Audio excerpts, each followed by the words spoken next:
व्यक्ति किसी और वस्तु या भाव से परिचित हो ना हो, भय और भविष्य दोनों ही व्यक्ति के मन में सदैव रहते हैं, जिनका अस्तित्व व्यक्ति के अस्तित्व पे भारी रहता है। विचित्र है ना? वह वो है जिसे आप नहीं जानते, जो अनजान है, और इसी कारण आपको भय लगता है कि ना जाने क्या होगा। भविष्य वो है जो अब तक घटा ही नहीं, तो जो घटा ही नहीं उसके विषय में चिंता क्यों? आपके हाथ में है वर्तमान। वर्तमान के कर्म सत्य मन से कीजिए और सोचिए ये कि अपने कर्मों को और कितनी श्रेष्ठता से किया जा सकता है। इसलिए आप विश्वास कीजिए, यदि वर्तमान के कर्मों को आप सत्य मन से करोगे तो भय स्वयं ही निकल जाएगा और भविष्य का फल अवश्य ही मीठा होगा। इसलिए भय और भविष्य से डरना छोड़ दीजिए, इस वर्तमान को जी। जीवन में हम कई लोगों से मिलते हैं। आप भी ऐसे कई लोगों से मिले होंगे जिन्होंने स्वयं को असफल मान लिया, निराश हो चुके, जिन्होंने ये स्वीकार कर लिया है कि इस जीवन में उनसे कोई कार्य हो ही नहीं पाएगा, वो कुछ कर ही नहीं सकते, किसी कार्य के वो योग्य ही नहीं। किंतु ऐसा नहीं, इस संसार में ऐसा कुछ भी नहीं है जो योग्य नहीं है। कोई ऐसा अक्षर नहीं है जो किसी मंत्र का भाग ना, कोई ऐसी जड़ी बूटी नहीं है जो औषधि ना, कोई ऐसा विष नहीं है जो समय आने पर अमृत ना बन जाए। और इसी प्रकार कोई व्यक्ति अयोग्य नहीं होता, उसे अयोग्य बनाती है उसकी सोच। इसलिए स्वयं को जानो, जान जाओगे कि आप क्या हो। अपने अंतर मन को जगाएं। आप देखेंगे कि जिस संसार की नींव ही बनी है आशा से, उस संसार में निराशा, हताशा और हार जैसा कोई भाव अस्तित्व ही नहीं रखता। इतना सुंदर पुस्तक है, सुंदर आवरण है,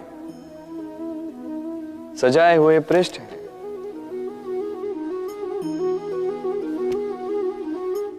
किंतु क्या ये सत्य में अद्भुत पुस्तक कहलाने की पात्र है? क्या इसमें जो लिखा है वो सत्य है, प्रेरणादायी है, हमारे लिए मूल्यवान है? कैसे निश्चय लिया जाए इस बात का? अब आप सोचेंगे कि सीधी सी बात है, आवरण को देख के पुस्तक की गुणवत्ता कैसे जानी जा सकती है?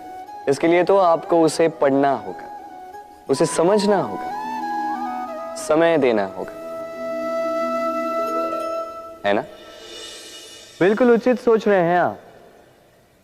बस आश्चर्य की बात यह है कि पुस्तक के विषय में आप ये सारी बातें जानते हैं, किंतु किसी व्यक्ति के विषय में आप ये सारी बातें मन में नहीं लाते। व्यक्ति का मूल्यांकन भी उसके वस्त्रों से, उसके शारीरिक रूप से या उसकी सुंदरता से नहीं किया जा सकता। उसके लिए आपको उस व्यक्ति को पढ़ना होगा, उसे समझना होगा, उसे समय देना होगा। पर हम क्या करते हैं? पहनावे, रंग, सुंदरता को देखकर आकर्षित हो जाते हैं, उसे प्रेम समझ बैठते हैं और आए दिन कोई ना कोई ये कहते सुनाई देता है कि उसकी प्रेम कहानी सफल नहीं हो पाई, उसे छल मिला। किंतु इसमें दोष किसी और का नहीं, स्वयं आपका है। आपने उस व्यक्ति को समय नहीं दिया, आपने उस व्यक्ति के विचार नहीं परखे। प्रेम 2 क्षण में बनने वाला पकवान नहीं है, इसका स्वाद चखने के लिए आपको जीवन भर का समय देना पड़ेगा। तो समय दीजिए, एक दूसरे के रूप से नहीं, आत्मा से जुड़ी, निश्चित ही मन प्रसन्नता से कह उठेगा, राधे राधे। हम में ऐसा कोई नहीं होगा जिसने वृक्षों को ना देखा, वृक्षों पे इन पक्षियों को ना देखा, इनके घोंसलों को ना देखा, इन पक्षियों को अपने छोटे छोटे बच्चों को भोजन कराते ना देखा। संसार का सबसे ममत्व वाला दृश्य होता है। चिड़िया दूर से अपनी चोंच में दाना भरकर लाती, स्वयं भोजन करने में असक्षम संतान की चोंच में डालती है, स्वयं भूखी रहकर निस्वार्थ निश्चलता से। और जब संतान के पंख निकल आते हैं, वो उसे उड़ना सिखाती और उसके पश्चात उसे स्वतंत्र कर देती है अपना जीवन जीने के लिए, इस आकाश में उड़ान भरने के लिए। और हम मनुष्य क्या करते हैं? जिस संतान को हम पंछी की भांति पालते हैं, उसके पंख निकलते ही हम उसे बांध देते हैं, ये सोच के कि कहीं वो दूर उड़कर न चली जाए। ऐसा नहीं कि इस स्थिति में माता पिता को संतान से प्रेम नहीं है, अवश्य, किंतु इसमें प्रेम पर मोह भारी पड़ जाता है, जो स्वयं अपने और संतान के भविष्य के बीच में बाधा बन जाता है। हम ये भूल जाते हैं कि हम केवल जन्मदाता हैं, भाग्य विधाता नहीं। तो जब प्रेम में मोह आ जाए तो वो प्रेम नहीं, स्वार्थ बन जाता है। इसलिए प्रेम को पास रखिए और मोह को दूर, क्योंकि जिससे प्रेम करते हैं उसका विकास नहीं रोका करते। प्रेम संसार का सबसे पवित्र बंधन है, पर सच पूछो तो ये बंधन से मुक्ति है, स्वतंत्रता है।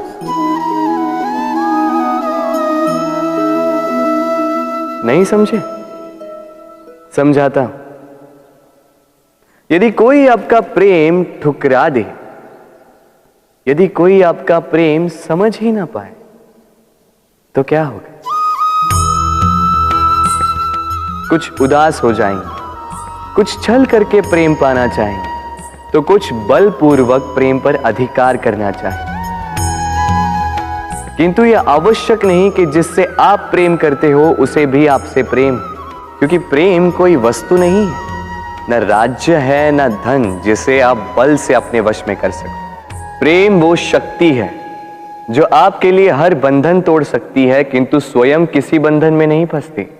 तो जिससे भी आप प्रेम करते हो उसे स्वतंत्र छोड़ दीजिए, क्योंकि स्वतंत्रता ही वो भाव है जो जीव को सबसे अधिक प्रिय है। प्रेम सच्चा होगा तो उसे अवश्य समझ में आए।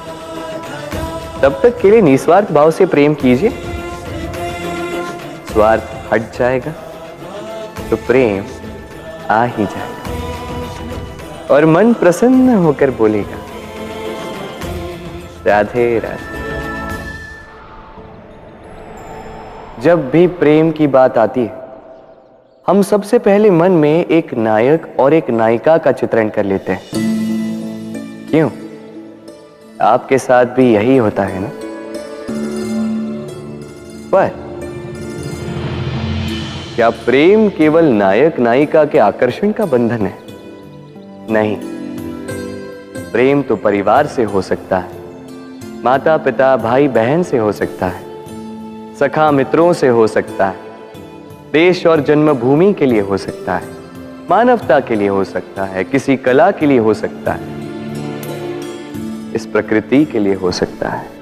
पर प्रेम कभी उस पन्ने पर लिखा ही नहीं जा सकता जिस पर पहले ही बहुत कुछ लिखा हो। जैसे एक भरी मटकी में और पानी आ ही नहीं सकता। तो यदि प्रेम को पाना है तो मन को खाली करना होगा, अपनी इच्छाएं, अपना सुख सब त्याग कर समर्पण करना होगा। अपने मन से व्यापार हटा दो, तभी प्यार मिलेगा और मन प्रसन्न होकर बोलेगा, राधे राधे।